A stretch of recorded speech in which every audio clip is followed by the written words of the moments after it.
Welcome back to the Star Wars Stuff Podcast. We're late because of Craig. My name's David. Craig 5 standing by. I'm Mary. And this is where you can hear everything about all you care about in the Star Wars universe. And before we get started, we have a new Patreon member. Yeah! Starting with Liam McCallion, Kevin Leininger, Deb McCaffrey, Zach Netzel, Maya Morris, Adam Haber, Front Row King, Cam from Indiana, Mariana Tia Arnold, Rest Jedi 27, Alex Bundell, Indiana Solo, BC Doomit, and Sean Smith. Thank you so much for your awesome love and support. Smith. I'm assuming Sean Smith is. John. Yeah. It must have been the Arms of the Angel song I've been singing. I want confirmation, Sean. That's what brought you on board. Yeah. The Arms of David. And we're going to get taken down from YouTube, Greg. LegionSabers.com. Check it out. It's a website. You can buy lightsabers and stuff. Cool stuff. Docking Bay 45. They have a physical location in Oregon. And there's an ice rink right outside. We might take a trip one day. And you can build your own lightsaber. You can buy the lightsabers that are on the website. They got necklaces. They got all kinds of stuff. There's real cool people that work there. So check them out. We'll be in Vegas at the end of April. And we'll be at their booth. So check us out. We'll be podcasting, hanging out. If you want a sticker, we made special stickers for Las Vegas for Level Up Con. So find us there. I keep forgetting that we're doing that. I go, what? Where do we remember to go? Do I picked up? So I got the bag right here actually. Ooh. And I was like, "What's in this bag?" And it's our stickers. Las Vegas stickers. Yeah, nice. So, yep. It would have been nice to have some to give out at MegaCon. You're giving out napkins, Craig. I mean, that served a purpose. And Jose needed that napkin. I mean, Joe. Joe needed that napkin. I was there for him. You should have given out hugs. Joe. It was Joe. Joe and I met at the table. At the beautiful little round table. Yeah, Zach from Japan, who's joining us like he always does, says, "Way to go, Craig," on YouTube. I don't know what did I do. What did I do? I don't know. Join to get you to stop, and he says, "Lots of laughs." Thank you so much. You know what? All right. I just need to keep singing. You think LOL is lots of laughs? What is it? Laugh out loud. Laugh out loud. Yeah, it's that too. It's interchangeable. Is it? Yeah. Okay. I don't know. I always think of laugh out loud. I'm gonna Google this later. Because you're thinking about the comedy club. That's what you're thinking about, right? Am I right? Me? Yeah. The world famous Laugh Out Loud comedy club. Oh, the Laugh Factory? No, there's a Laugh Out Loud comedy club that's always referenced. And I think I thought about that, and then lots of laughs. Yeah, okay, whatever. Yeah, we're getting off the rails early. I was gonna say I learned something the other day too about a famous saying, but we'll save it for our private chat. MegaCon 2026 Star Wars Stuff Podcast was represented by one, and he goes by the name of Craig 5. Oh, that's right. Craig, tell us all about your MegaCon and excruciating foot pain experience. Go. Well, okay, where do we start? So I met, I guess, 2 Star Wars celebrities, Diego Luna and John Boyega. That's the guy right there. And I have to say, John was really, really friendly. And sometimes at these cons, some of the actors are not as friendly or personable. Very, very friendly. And I said, when I was getting the autograph? I guess I was getting the autograph first. And I asked him about Last Jedi. And I texted you guys immediately after everything that he said, so I didn't forget a word of it. Right. And so I basically said, "What did you think about what they did with Luke Last Jedi?" And he goes, "Didn't like it. Didn't like it." He's like, basically, he thought that Luke should have come and actually fought. He didn't like that it was a hologram. He was very vocal about it.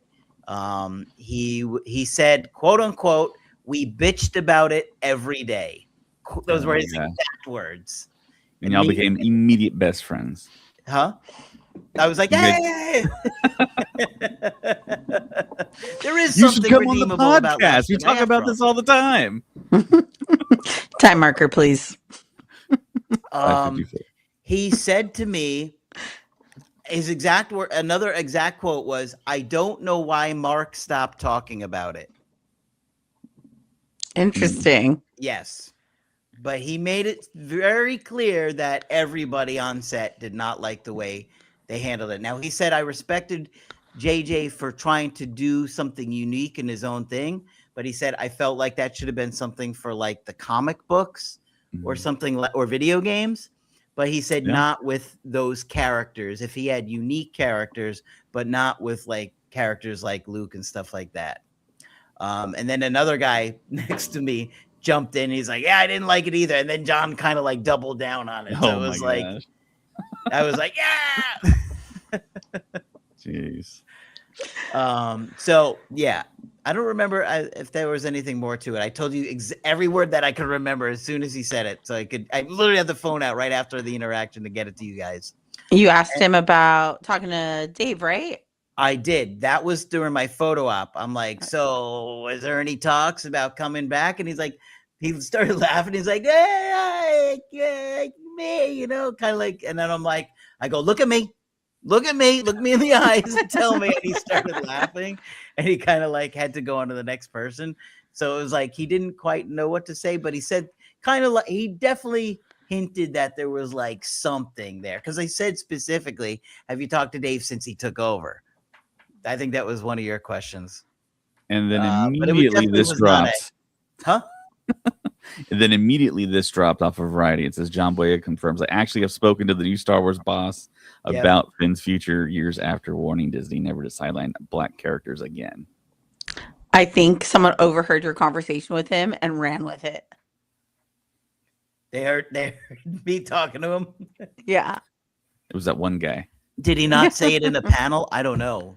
He may have no had idea. a panel that I didn't get to see. I haven't seen any footage of him doing a panel that anyone recorded.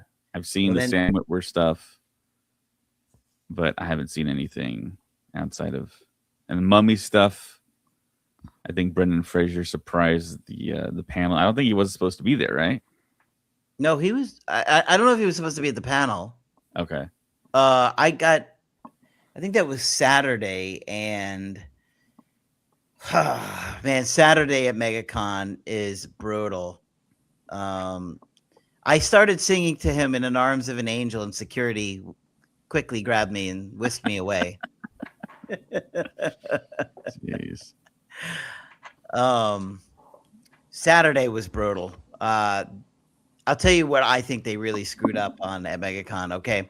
So there were a lot of different offerings for the Lord of the Rings characters, and you could get like a group of 4, the Hobbits. You could get the Hobbits with Gimli and Legolas, and then you could get one with those 6 and Carl Urban and Liv Tyler. So there were a lot of different combinations that they offered. There were more that got canceled. The guy who plays Faramir and Denethor, they both canceled. Oh, wow. Yeah. So what happened is, my group, the sextet of the 6, there was only 5 lines of people, not too many, right? 5 rows. The other one must have had at least 25 rows, at least. Whoa. Okay. For some reason, huh? That was for who exactly with the 25? The 8, all 8. Oh, the entire Hobbit was there plus Liv Tyler, Carl Urban. Okay. Legolas and Gimli. That was $1,000. Yeah, and there was no joke. There had to be 25 rows of them. Now mine, like I said, only had 5. It was short. There wasn't that many people. So I was actually the first person in the VIP line, and we were supposed to go in at 2:05. and the last second, for whatever reason, they decide to let the other group first. We spent 2 hours and 40 minutes, and it was infuriating because it was a last second decision. We could hear them saying it. They're like, oh, well, let's just flip it and we'll do the other ones first, and then we'll do these later. So my 205 became like 4 something before I got through. It was horrible. But that's like a breach of contract with the VIPs, though. I mean, that's kind of like a breach of contract with the VIPs because you guys should go first, right? Okay, but no. Okay, so here's how it went. I was first in the literally first in the group of the sextets for the 6 actors. So I was the first one, but it was the group. They did all the 8 people first. They flipped it last second. The 6 were supposed to go first at 2:05, and the other one's supposed to go later. But they had all the talent in there. They had the 8 actors, so they decided to switch last second. So this group of 6, a group of 8. Who were the 2 actors they subtracted from the 6? Or from the Liz and Carl. Carl Urban and Liv Tyler. Okay, to just do a strictly fellowship? No, it had exactly. Strictly fellowship. Okay. That's what I wanted. That's why I was like, I don't want those 2. They don't really go with the fellowship. I changed my mind after waiting for about an hour and a half. I'm like, oh man, I should have done them. Right. Yeah. I mean, Liv Tyler never does these things, though. I mean, I did get a picture. Okay, so here's a great story with Liv Tyler. Yeah. So, I could send this to you guys later, or I could send it now if you want to share it. I got a picture with Liv, and my daughter was with me, and she was so sweet with my daughter, and she did the little heart. They did a little heart together, and Aww. She gave her a hug, and she said, "Oh." Jenna's like, will you do a heart with me? And Liv was like, oh, my hands are cold. I want to warn you first because I don't want to scare you that my hands are so cold. And she hugged her and was talking to her for a moment. You know, they don't have a lot of time, but it was really sweet. So about an hour or 2 later, we're in this store. It's like got all like Hello Kitty. It's like the girliest store you could possibly see. All girly stuff, jewelry, purses. I'm there with my daughter, and in walks Liv Tyler with her handlers, and nobody recognizes her, only me. She walks right in front of me. I go, hey, Jenna, look who it is. And she goes, oh, she's like, what, you guys again? She's like, shh, I don't want anybody to know that I'm here. And she starts talking to Jenna for a second. She's like, oh, my daughter would love this store. Oh my God, this is like my favorite store. I keep coming in here. They have the cutest things, and just being really sweet with my daughter. That's really nice. Yeah, it was a really nice interaction. That's worth the price of the VIP right there. Well, no, that wasn't VIP. That was just random. Right, but I'm just saying the money you pay, that's worth it right there for that interaction. So we were just in a little shop in one of the little booths. But then we decide a couple hours later to get her autograph. And she recognized, of course, she's like, you guys again? She's like, I keep seeing you guys everywhere. And she's really sweet with Jenna again. And we got her autograph. Wow. It was really nice because it was like you could see she was really authentic and just very caring and kind. That's really sweet. I love that. Yeah, and Jenna was like happy. She didn't know too much about who she was, but she knew enough, so she was happy. That's awesome. Yeah, so it was a really cool experience. Anything else before we get to Sam Witwer here? Well, I went to the Sam panel, and I got a bunch of clips that I could send to David if he would like to share them with the world. Well, I have some clips right here that I can play right now. I'll play the first one here. Are they exclusive Craig Fries clips? Yeah. They are. Here we go. Oh my God. Hit the wrong button. Here we go. Oh my gosh, Duel of the Fates at the end. Did everyone just get chills? I don't know about y'all, but yeah, I want to know, what was your impression? I thought they put together a very good trailer. It was good. Okay, so that's all we're going to get out of you? Well, you know, it's tough. It's tough for us because we've seen the show. We've seen the whole thing. So I'm just like, oh, they put that in there. That's cool. Good. That they put that in there? Oh, spoiler. And and so for us, what's fun is seeing your reaction because it reminds us things that are old hat to us are new to you. So we're like, oh, they like that, good. Because, you know, we first saw that like almost 2 years ago, you know, stuff like that. So it's a nice reminder that it's all brand new to you guys. Was there a certain part of the trailer that you're like, yeah? It was like a horror movie to me at points. I thought it was really well edited. Oh, I thought it was the feel-good movie of the year. That wasn't my take at all. I thought it was very cheerful. Cheerful? Yes. Cheerful.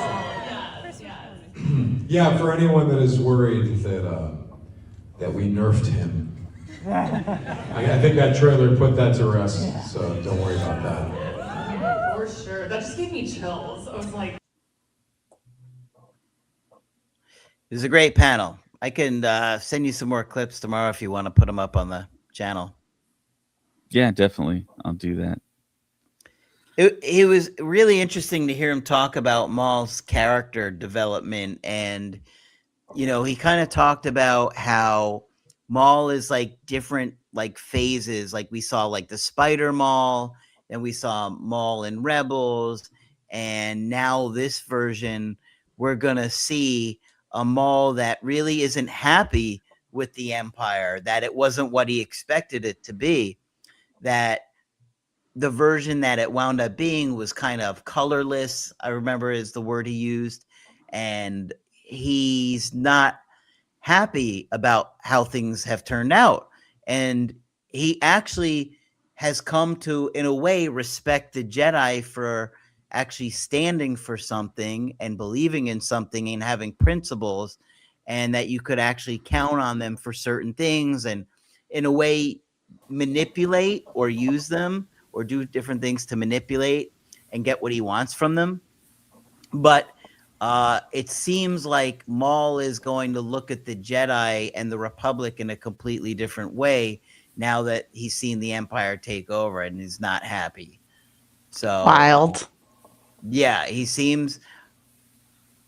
also said that Maul is going to seek revenge. Now, this was a little confusing for me because he talked about how towards the end of the Clone Wars, he kind of got betrayed. And I couldn't remember off the top of my head people betraying him. Mandalore, the Siege of Mandalore? But they didn't really betray him. He kind of betrayed them. Yeah. When they were asking for help, he kind of was like, go die peacefully, Mandalorian, or whatever he says. So I couldn't remember characters betraying him, but he made it seem like, nope, Maul is going out to kill people because he wants to be taken seriously. So I remember him talking about that.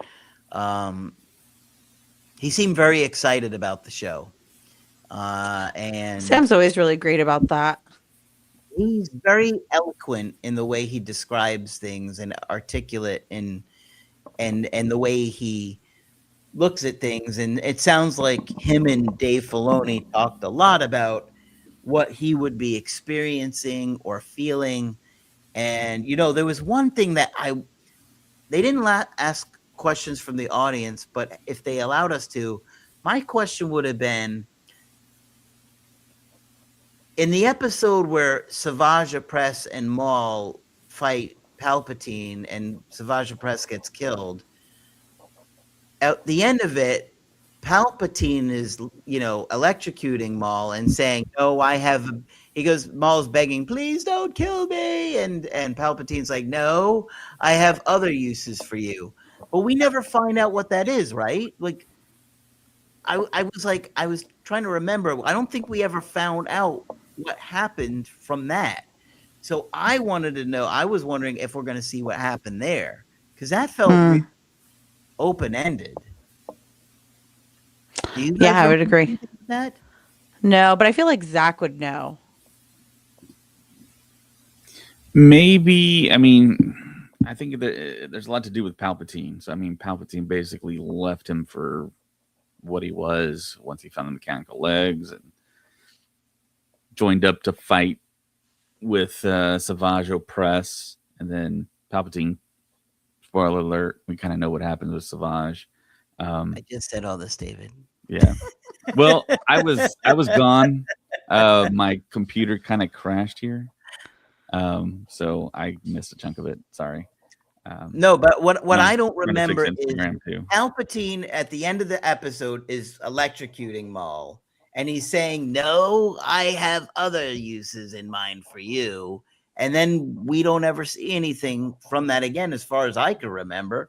And maybe if there's somebody in the chat that can either let me know one way or the other, but I thought that would have been great to see, or it will be great to see if we do see that. Yeah, maybe this will fill that gap. Yeah, that's what I can't remember anything other specifically that he said, but just it sounds like we're really gonna see that Maul has is not happy with everything that's played out. And you know, I didn't quite put this together too. I don't know how, but when Ahsoka and Maul talk in what is it, that episode, Shattered? Is that the episode? With the Siege of Mandalore? Yeah. Is that one called Shattered, where he says, join me or whatever? Yeah. I don't remember what it's called, but I know the episode you're talking about. So essentially, she's like, what does this have to do with Anakin Skywalker? And he's like, he is the key to everything. He is the long been groomed for my master's role as apprentice or something like that. So Maul was implying we need to kill Anakin. I never thought of it that way, but he essentially says that, oh, and then she's like, oh, wait, Maul is kind of surprised, like, oh, you're not going to try and kill your mentor and like best friend? Maul was like kind of surprised by that. And so he said that he learns from that and that he navigates differently in this series because he learned the hard way from that.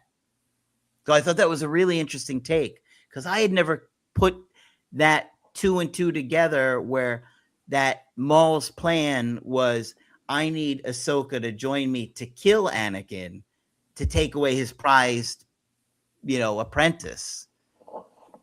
Yeah, that makes sense. I mean, it makes sense that Maul would think that because that's how Siths work.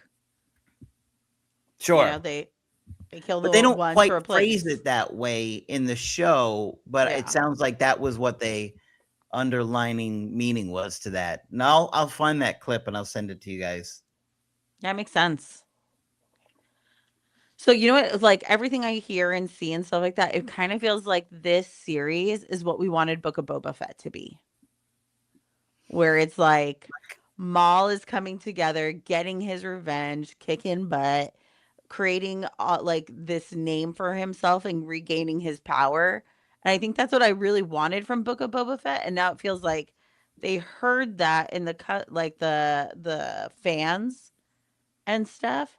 And now they're giving it to us in the Shadow Lord series. But I don't know if that's true because he said that he saw this stuff like 2 years ago. How long ago did Book of Boba Fett come out? Oh, I don't know. So it feels like it would be kind of close in that timeline if he's because Sam's implying that he saw this stuff 2 years ago. Yeah. Yeah, I have no idea. I can't remember. All right, so Meddler's Corner on Instagram is saying, finally, I'm not the only one who thought that. And cause at the end of Rebels during his death Maul finally realizes Anakin is the key to balance. I thought at the end where the death was, he was talking about Luke. Yeah, he's talking about Luke. That's the chosen one? Because Obi-Wan was protecting the chosen one. He said, because I think Sam said in an interview. He will avenge us. That's what like his dying words were. Yeah, because in an interview, Sam says he realizes he's not just a Jedi, like a sand rat. He's out there with a purpose. Yeah, he's like, you're not just hiding here. You're doing something here. I just watched that scene like yesterday. Yeah. It was on, I saw like the clip and I watched it. And I was like, oh yeah, that's good. And it's interesting because I don't think a lot of people talk about this, but yes, they are thinking about Luke, but it's really Anakin that is the person they should be thinking about. And they're confused. That doesn't make any sense to me.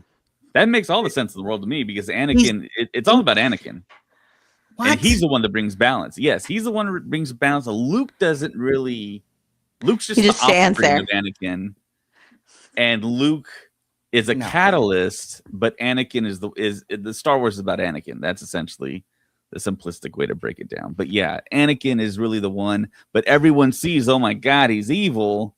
He ain't gonna do nothing. He's just a bad guy now. But no, he is the key to bring balance back. But no, because it doesn't make sense, because he's literally putting 2 and 2 together that Obi-Wan is there. Right, but they're mistaken. They think that even Luke Obi-Wan is the chosen is wrong. one.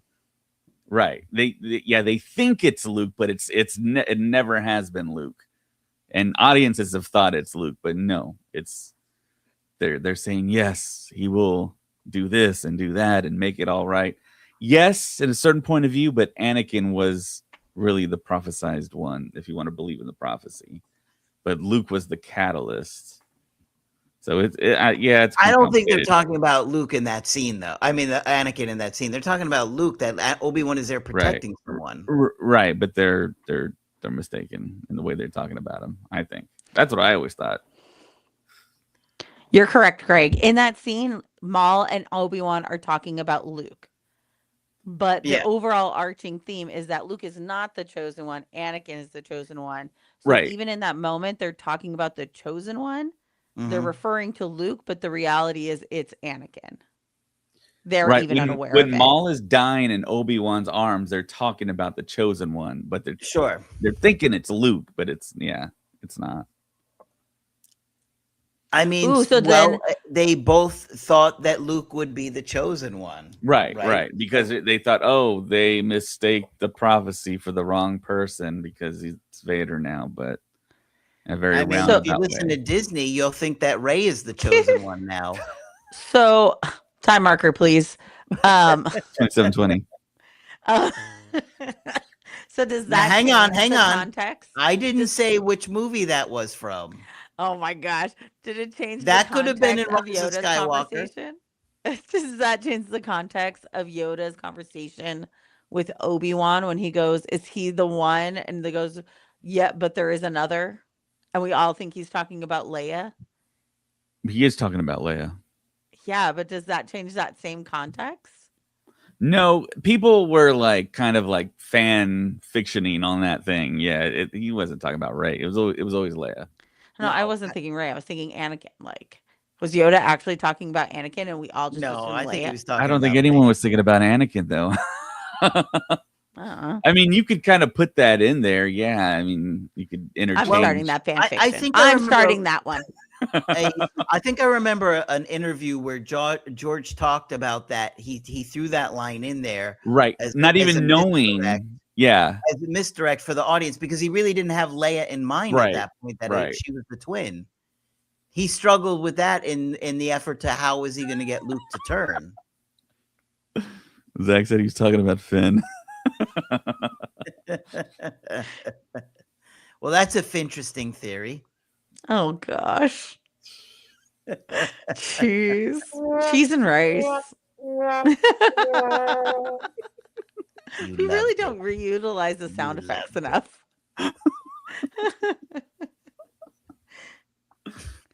All right. So Meddler's Corner is typing back on Instagram to us. They say, yes, you're correct. Wrong part. Makes all the sense. Anakin is balanced. He holds the light in the dark. Put your quarter in the jar, Craig.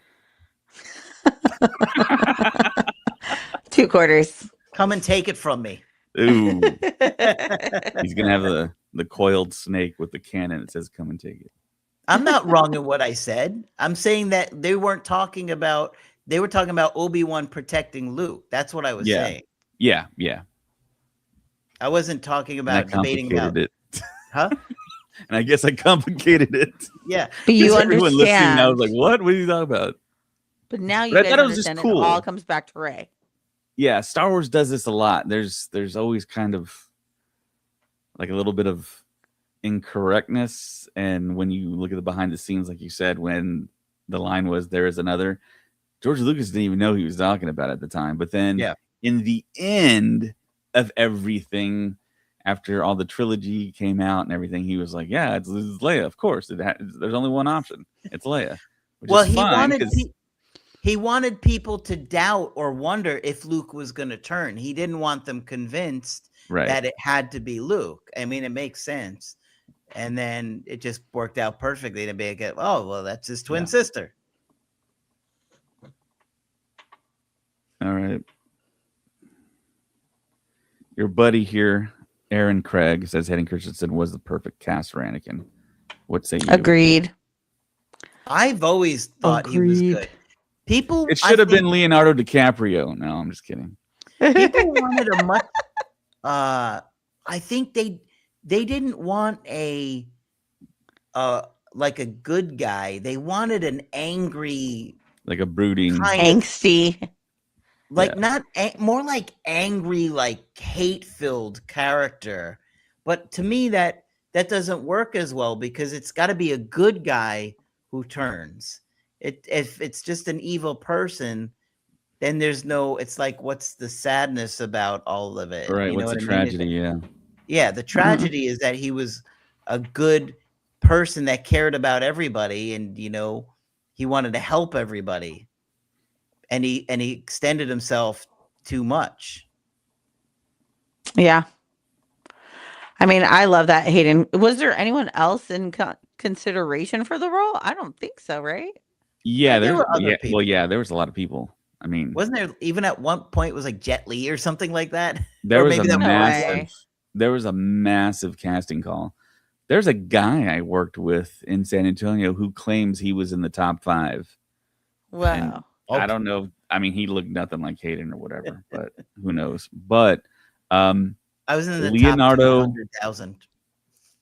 Leonardo DiCaprio is a massive Star Wars fan. Yeah. When these movies come out, he rents out theaters and he's there either by himself or with Tobey Maguire or with Jonah Hill, and he just rents it out so no one bugs them. That's so funny. And I think he's done a marathon where he's like slept overnight in a theater and they just showed all the movies. Yeah. He's obviously a big fan of the podcast.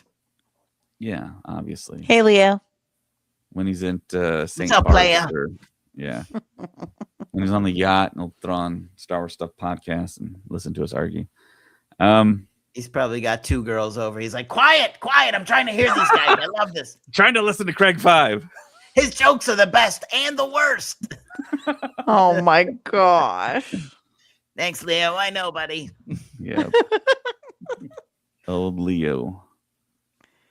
All right. Maybe so a Patreon supporter. Oh my gosh. He could fund our Patreon for the next 20 years.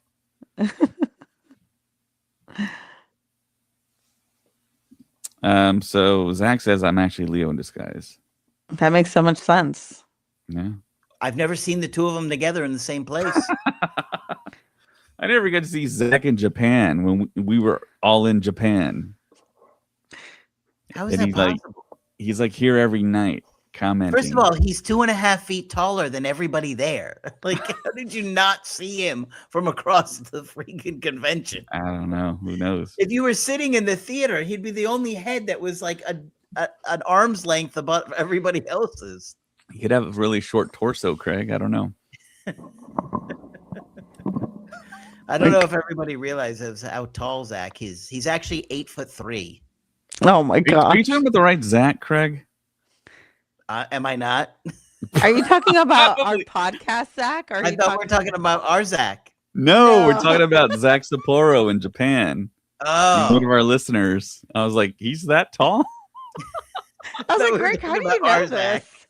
We're talking about Zach. Like, I thought Zach was like. No, we're talking about Japan Zach. My phone. Yeah, there's podcast Zach and there's Japan Zach. Oh, sorry, Japan Zach. Okay, yeah, he says he's 6 foot. That's still tall. That is tall.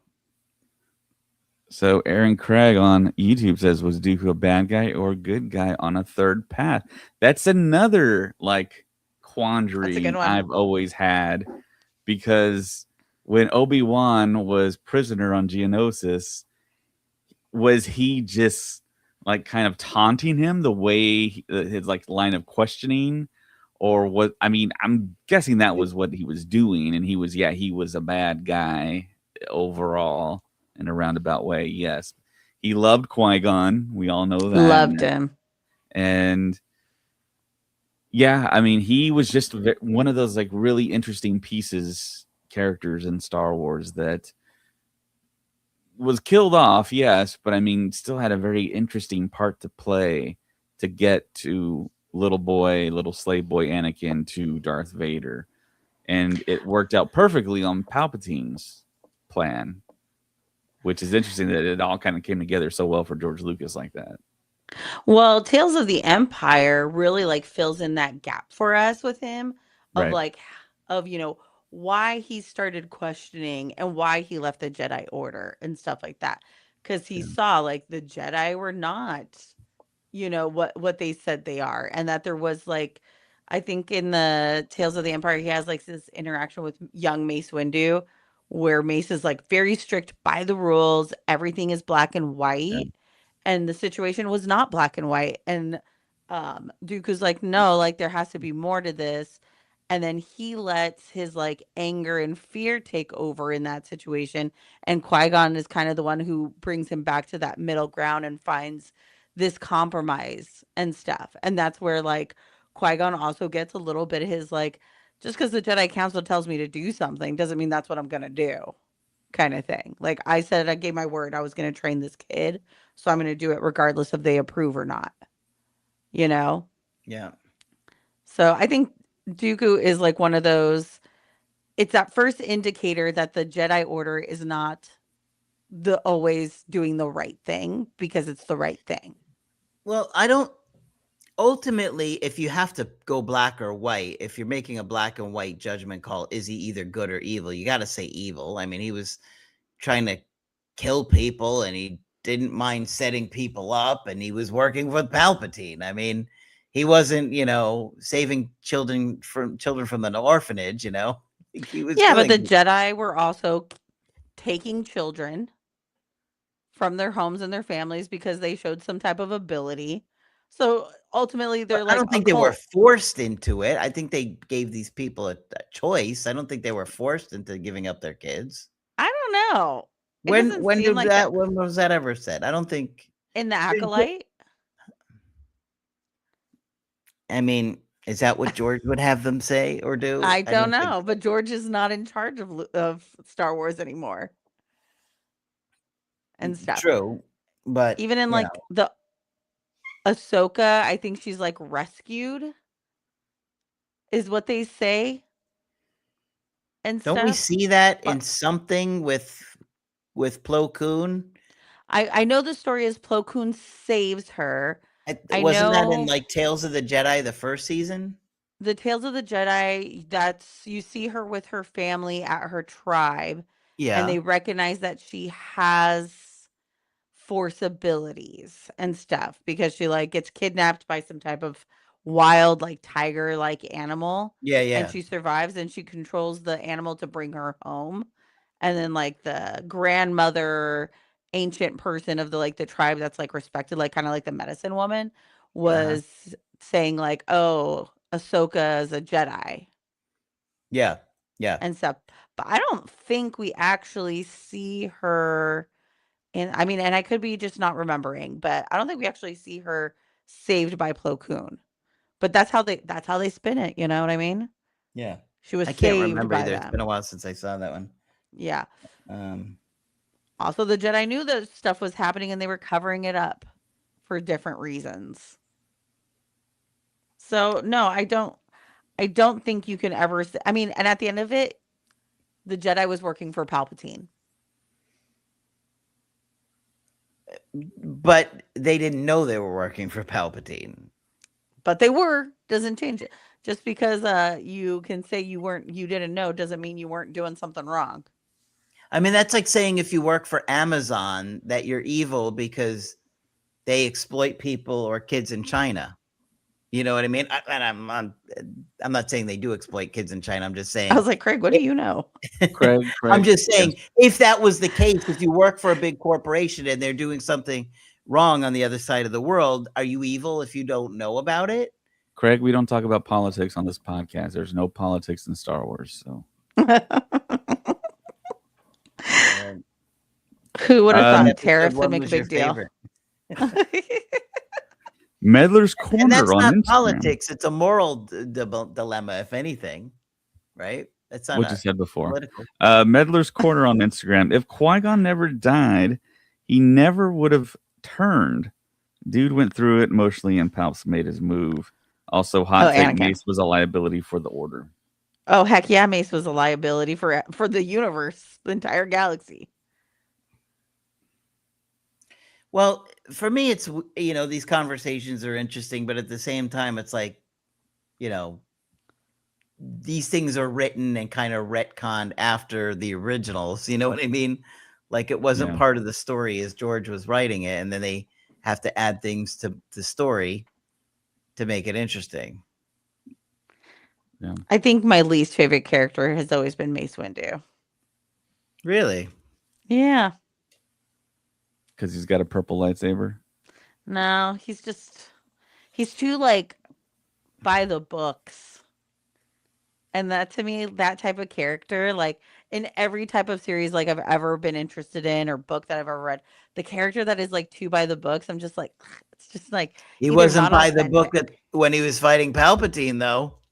Exactly. It's like when it's in their favor. Like it's that good, like that person who follows all the rules and they're super fake and everything like that. And then as soon as they have the opportunity to do something in their favor, nothing matters. None of the rules matter that they held everyone else to. Yeah, that's what it is. That's why I don't like him. If he would have simply wouldn't have said the line, he's too powerful to be kept alive, then I think Anakin would have never chopped off his hand and Palpatine would have never shocked him. Yeah. And then that turn wouldn't have happened there because he's thinking the whole time, oh, I didn't get the rank of master. We got to follow the rules. And I'm following the rules now after throwing a hissy fit and all that and being all. I mean, he had to turn, so they have to do it one way or another. Right. Yeah. You know It's like what I mean? the Titanic So it's like, sinking. It has to sink eventually. So, yeah, we got to get to the point. This isn't like the Lord of the Rings where we can get a 3-hour film. We have to do like, 2-hour long film. So, yeah. So, anyways, I went to, on a lighter note, I went to Star Wars night at an NBA game, San Antonio Spurs versus the Indiana Pacers, with one of our listeners who is from Indiana. wow. None other than Adam Hader. So, yeah, we had a lot of fun. We watched the first half. This is where we were sitting, kind of second row, the top. You're so close to the court. Level. Not really. We're pretty far. But, yeah, the image looks deceiving. But, yeah, it was a lot of fun. It was Star Wars night, like I said. They did give out jerseys. It's a little weird because it's baseball jerseys, but we're at a basketball game. So weird. We ran into Ted, who modeled the jersey for us. There's Ted from Countdown City. There's a side, and here's the back. So all of us got jerseys. My daughter went with us. She got a jersey. What color are the sabers on there? They're just white. Oh, yeah. Okay. I guess they look like it's like white and gray. I was thinking the hilt style Luke from Return of the Jedi. I think they kind of modeled it after. But this was like the only picture I took of anyone like in Star Wars mode. Stormtrooper from TFA and Darth Vader. So just the helmet. So I love it. It was a little strange because I've been to Star Wars night before and there's always been a huge like 501st presence, but for reasons unknown to me, they didn't want to do that. They didn't invite the 501st, which was odd. I don't do a lot of 501st stuff these days, but I do have a friend that's over there, and he was like, yeah, they just never sent us the invite. And I asked one of the Spurs officials, why isn't like there more Star Wars stuff? And he was like, it's kind of not super like official like it used to be. And I was like, so what? It's just halfway official. I didn't understand. So I don't know. I don't know if the guy was just telling me something to get rid of me, but it was a little odd. I think there was a guy wearing a like Zabrak makeup with the horns with his wife who was like a Twi'lek. I said nice cosplay and they didn't say anything to me, so I was like, okay, whatever. Aww. I didn't know. They didn't know who you were. You should have been like, I'm David from the Star Wars Stuff podcast. And then they would have been running. Overall, it was cool. Adam got to see what some real NBA trophies look like. And he wore his Palpatine t-shirt there. That's the cover image for the podcast. So, yeah. Love it. Yeah. Also, we hit 8 years of podcasting, guys. Wow. So we've been doing this for 8 whole years since 2018, since after The Last Jedi released. Time marker, please. That's 4603. So that's what made us want a podcast, the controversy of The Last Jedi. And we're still talking about it 8 years later. It's literally. It's wild. It is truly wild. And we're just getting like I just talked to John Boyega about it. I mean, how crazy is that? Wild. How crazy is that? After all this time, I talked to literally one of the main characters in the movie, and he was just as disgusted as I am. Oh boy. Chef's kiss. Oh, I'm happy you found someone, Craig. And I'm happy it's John Boyega. He didn't like the movie and he was in it. Oh, that's rough. If you thought I was mad. So Meddler's Corner on Instagram is asking if Saber Guild made a showing. I don't think they did. And they also say congrats. Thank you so much. And congratulations, David. Thank you. Congratulations to you guys. You're a part of the tribe, so you make it go. You help out. So thank you. Good job, Craig. Going. Are we getting something? We get high fives when we're in Texas. So you're gonna get some crisp high fives when I see you at SpaceCon or Las Vegas, whichever one's first. I want a hug. You'll get a hug, Mary. You'll get an extended hug. And Craig, what do you want? I'd like you to sing in the arms of an angel for me. Okay, when I see you. All right. I'll record that and share it on Patreon. Yeah, I'm pretty sure we're going to be doing all kinds of... You have to change the lyrics, too, like I do for you. You know what I really want? Copyright when we're all in Texas and literally all 5 of us are together, I want like just a huge like huddle and like holding each other's hand and jumping up and down in a circle. That we're all together in one room. Oh my gosh. Don't shake your head, Craig. Honestly, Craig do that. Exactly. Craig's going to be right in the middle and we're all going to be holding on to him. Jumping around in a circle. I mean, if you get me drunk enough, I might do it. That's easy. We're going to have to give Craig drinks here. I'm doing a Costco run on the way to the Airbnb. Yeah, go to the Japan store. I would assume the margaritas are strong in San Antonio. Yeah, we're pretty famous for Fiesta margaritas. So there's like not a strawberry margarita. Yeah. Oh, that sounds good. Yeah, right.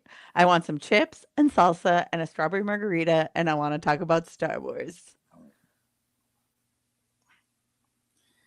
Yep, it's going to be a lot of fun.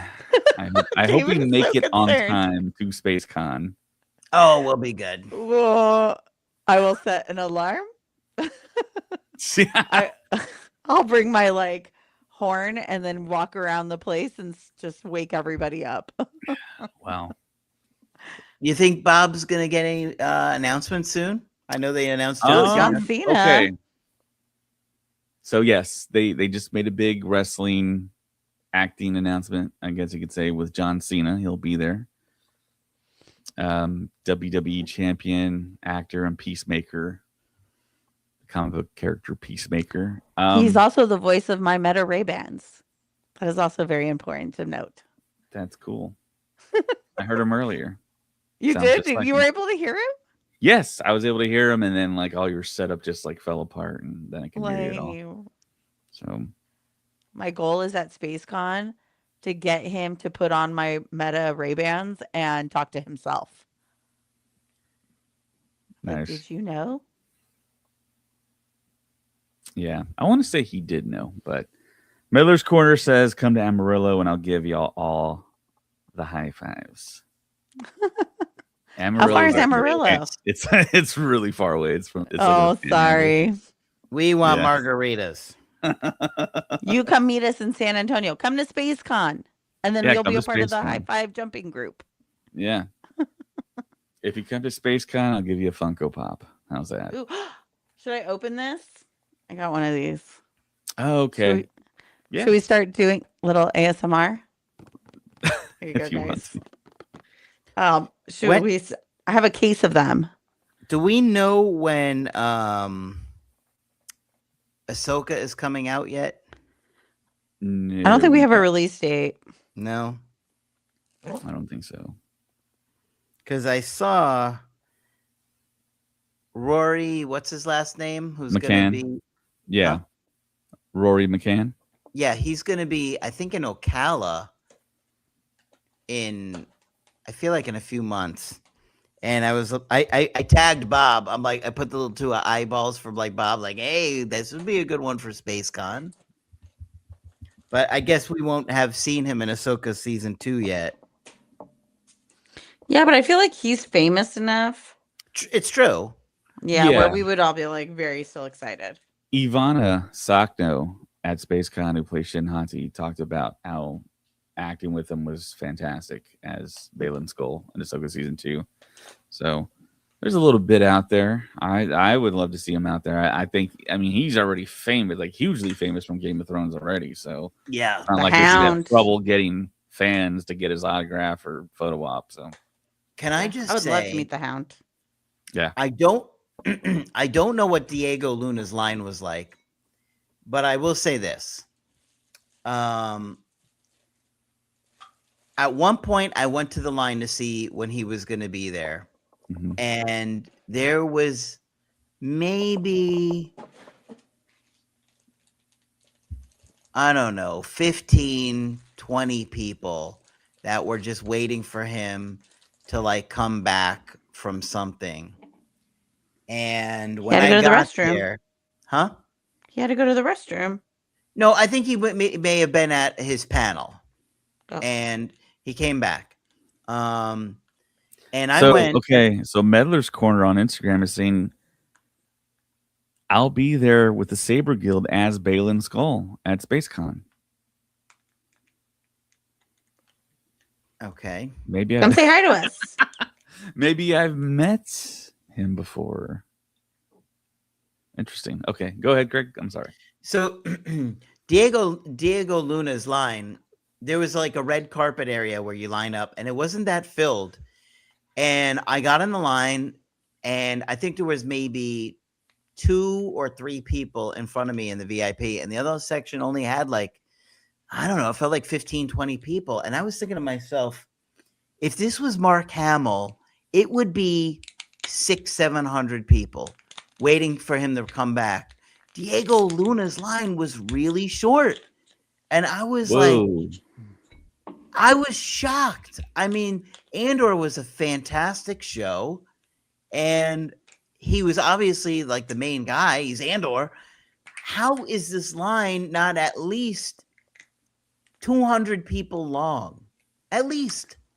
And I was. Do you think people have Andor fatigue? Mentioned that it wasn't a big draw after season 1, and I'm like, he doesn't seem to be a huge draw. Yeah. Really surprised me. I should have taken a picture. You guys would have been shocked how few people were waiting for him to come back. Well, how was your meet and greet? He wasn't coming back in like 2 hours. I literally waited less than 5 minutes for sure. Maybe even 2 or 3 minutes. And the line wasn't long over there either, like next to me for the general admission. So for some reason, he doesn't seem to have a huge draw. What was your meet and greet like? Was it like rushed? Was he very interactive? I was getting two posters signed. He wasn't too talkative. I was like, "Can you sign this right in the middle of the jacket?" He's like, "Yeah, sure." And he was like, he was, pleasant, but because he does great interviews. Yeah, I mean, he's busy, and he's just like, he's like, oh wow, is that Grogu being cooked somewhere? No, it's a force shield. Oh, almost being cooked. The fire. Sorry, Craig, go ahead. Well, he was friendly and he was polite, and he was just like, said a little something here and there. I don't quite remember what he said, but I was really surprised. I thought the line would be much longer for him. I figured there would be a lot of people waiting. Maybe it was overpriced. Maybe. I mean, I think it was like 2 something. Whoa. Yeah. That's a lot. Yeah. Well, I had posters. I had 2 Rogue One posters, and I needed him on it. So it was like, I can't not get him on there. Yeah, I have my poster that I wanted him to sign too. Yeah. But $200, that's steep. I don't even think Ian McDermott was $200 for his signature. I can look and see what it cost. It was pricey because if you want, like, it's more pricey if you want like the premium autograph. Mm-hmm. Yeah, I think I spent $180 for Ian McDermott's premium autograph. And I think I spent the same for Hayden's.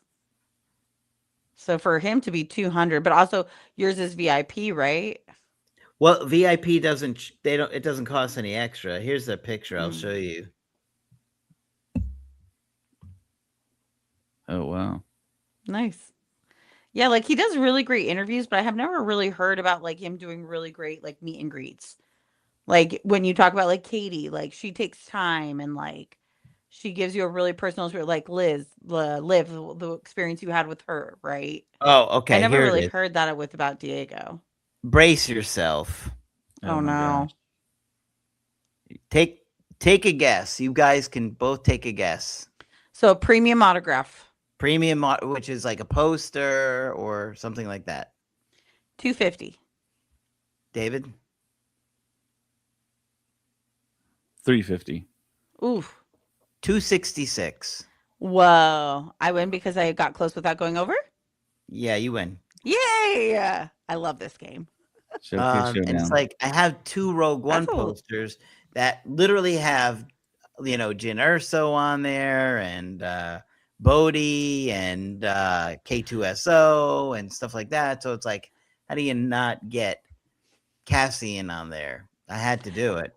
Yeah, that's really pricey. That's probably why the line was so short. It's all like they either do him and then have to miss out on like 2 other people, or were all the prices around there?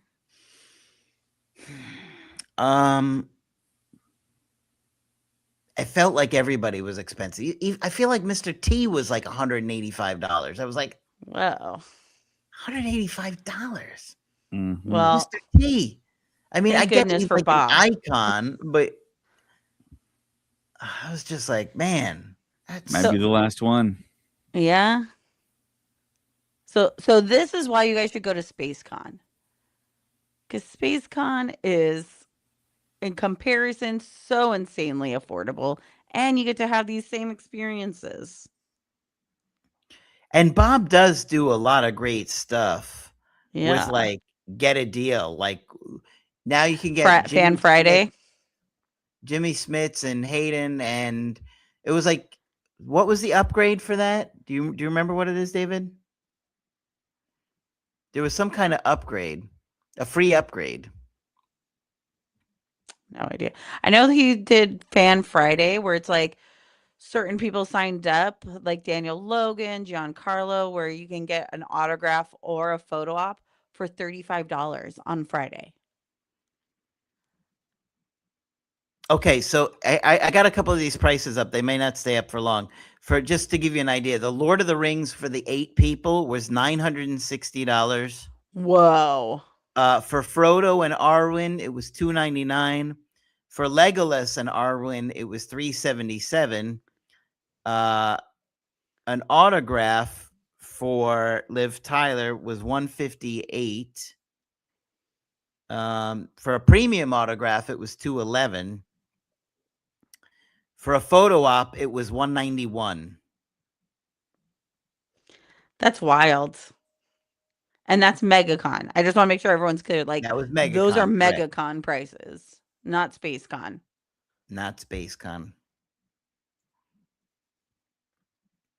Yeah, I think I'm doing, so these are the things that I've gotten. I'm doing a photo op with Hayden. I'm doing a premium autograph with Hayden. I'm doing a premium autograph with Ian. Daniel Logan, I have a Friday 5 or a Friday 35. I have a photo op with Jillian Anderson. Is there anybody you guys want to know the price to? I have them up here. John Boyega was $113 for a photo, $127 for a premium autograph, and $85 for a standard autograph. Not too bad. That's not bad at all for John. John Cena was $203 for a photo, $158 for an 8x10. A bulky autograph was $265. How much is John Cena at SpaceCon? He's cheaper, I'll tell you that. But I don't remember. If there's anybody in particular, ask me. I pulled it up. Mr. T, $181 for a photo, $159 for an autograph. My bad, I was on mute. So you can see on the screen there for John Cena, autograph at SpaceCon is $169. Premium autograph, $199. Photo op is $210. Dang.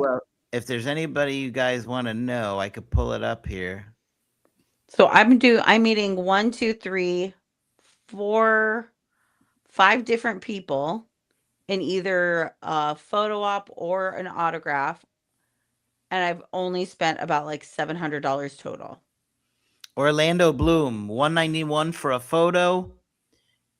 $644 was for the 6.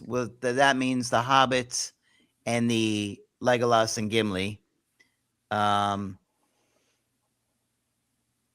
Autograph was $158.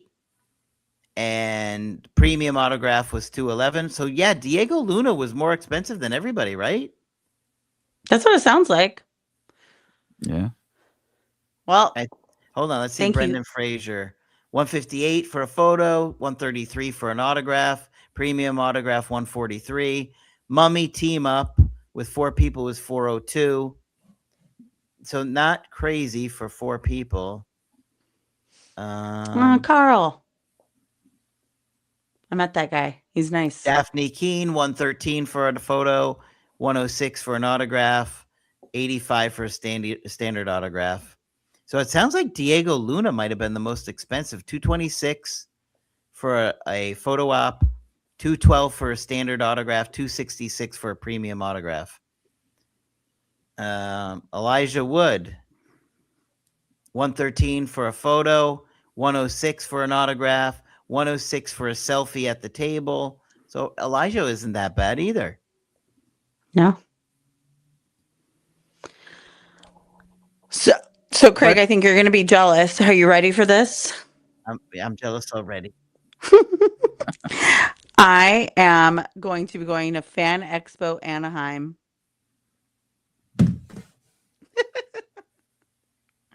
If I get press badges, will you come out?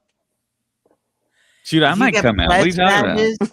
If you get press badges, how is that even? I mean, you're on the Star Wars. Mark Hamill's autograph goes on sale tomorrow, doesn't it? Correct. No, it goes on sale in Fan Expo Anaheim. Tickets go on sale end of March. Signing up for press happens in April. And then there's certain requirements that the Star Wars Stuff podcast. No, but I thought the autographs for Mark go up tomorrow. Finally. Maybe. You better look because they'll sell out quick. If I cannot get press badge, I probably will not go. Man, I saw Marcus going. I'm like, oh man, we qualify. So we tough. Just literally have to sign up. Yeah, sign up. Okay. But I'm pretty sure he'll be at Celebration, but I think that line is going to be insane. It probably won't be as bad. I mean, Fan Expo and Anaheim will be bad, but it won't be as bad as Celebration. That's you're gonna have to commit a whole day to wait in line for him, I think. You gotta do, Mm-hmm. We'll have to take turns going in and out of the line, doing shifts. Yeah, because if we sign up for press, there's like certain requirements, certain panels that we'd have to attend, certain press rooms we'll have to attend, and stuff. But I mean, we could just make all these celebrities should be shooting us DMs right now, being like, "Hey, we got you. We got you. Yeah. Don't worry." I know, Leo. Where are you, bro? Where's John Boyega? Leo's going to be in disguise. Come on, player. Yep. Diego, I thought we're tight now. Sounds like you and John are tight now. We bonded. We definitely bonded. It's incredible. So did any of you catch Project Hail Mary? Not yet. I might be seeing it later this week. Okay. Well, I've seen it, and it made a lot of money this weekend. Ooh. Is it very close to the book? It's very close. Do people know that it's based off of a book? Some people may know it's based off of a book, but yes, it's a really good film. And I mean, Ryan Gosling's next thing is going to be Starfighter for Star Wars. Yeah. I'm encouraged by his performance. I think he's going to do really well. And Neil Scanlon worked on the film, which he was the puppetry master at arms. His studio did all the special makeups and creatures and that stuff. And I think he put in a Star Wars Easter egg. Nice. And I haven't heard anyone. You saw it? No, I'm just saying nice. Okay. Yeah, it's waved around on screen a couple times, so it's not kind of in your face, but when you see it, you'll know. You'll be like, that's what David was talking about. Okay. Yeah, and it's a long movie too, so that's what I heard. Yeah, I heard it's a long movie, but it doesn't feel that way. Like it moves at such a good pace, and it's such a good story that you don't feel it. And I'm like, usually the last 30 minutes of a movie, that's pretty long. I'm like, OMG, wrap it up, guys. Yeah, they kind of made the mistake of telling us at the press screening this is a really long film, and I'm like, oh my gosh. I was like bracing myself. But yeah, it was a good film. It was really well crafted by Lord and Miller, the guys who should have given us Solo. But they got fired by Kathleen Kennedy. Oop. But yeah, everything those guys have touched has been great. So I foresee them making a lot more stuff in the future. And this is something... Go ahead. Do you think John is now in talks with Dave because Kathleen's gone?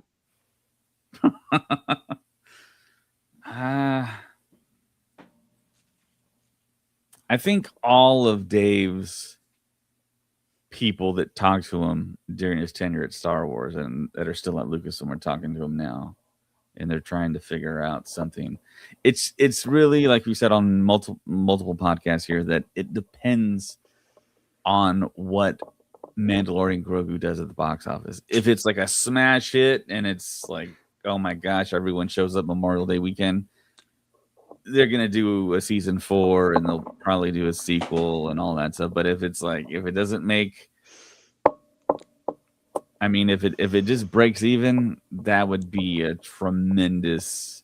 No way, it's gonna do better than that. I mean, there's almost no hype online. A new commercial came out today, and it was really good. It was extensions of scenes that we had already seen, but I mean, it was fun. It was really good. Look at the cute little Pop Mart toys that just came out. Look at that. It's adorable. I bought the whole case. Cool. Yeah. It's going to do well because parents are going to want to take their kids to the movie. At the very least, it will. And then you have enough of a fan base of Star Wars that will want to see it at least one time. I mean, it may not make people. So you'll get a first weekend, but the second weekend, there's a huge drop off. If there's like a 70% drop off, it's doom and gloom, I think. But I mean, it is the summertime. People are getting out of school. People are going to the movies. It's hot. That whole thing. Mhm. Well, let's see. Let's see. Yeah. We gotta, Yeah. I'm we excited. gotta give it a chance to see what happens and see how people like it or respond. Hand the Man Solo on YouTube says, "Yo, he was the guy That's a that good changed his name. screen name in real time." He regretted it every day. Every day since. That's so funny. What was his original name? Do you remember? I don't remember, but it was something interesting. You made a comment, Craig, and he changed it. Wasn't it like an old like AOL chat name or something like that? He's like, I've had it since I turned on the computer. Oh, it was like something or something like that, wasn't it? And I couldn't say it. Man, we got to rewatch that podcast. Well, ask him. Maybe he can tell us. He's right here. He made this comment quite a bit ago, almost 15 minutes ago. Oh, but I just so saw he's long been asleep since then. I've been long asleep since then. Oh, geez. But yeah, That's we my do bedtime. have a new. Like I said at the beginning of the show, we have a new Patreon member, Sean Smith. Really cool guy. I sent you all the emails that we corresponded with, and he sent me some of his duplicate Topps Chrome cards, and that was very nice of him. So I've built out my collection a little bit, and I have done an unboxing for them, and I'm going to put them up on Patreon as soon as I get around to it here. So look out for that. Do you guys got anything else? Do you guys want to hear about the saying that I figured out after 38 years of life? Sure. Okay. When you hear the saying, making ends meet, what does that mean to you? Making barely enough money to survive, to live. So do you think it's ends meet, like the end of the cow, like the scraps, like MEAT? I mean, yeah, I thought it was like meat. Yeah. It's making ends meet, MEET. So something coming full circle and completing.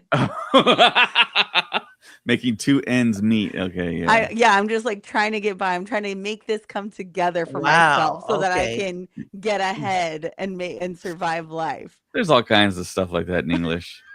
Wow. Yeah, I had never thought of that in that way.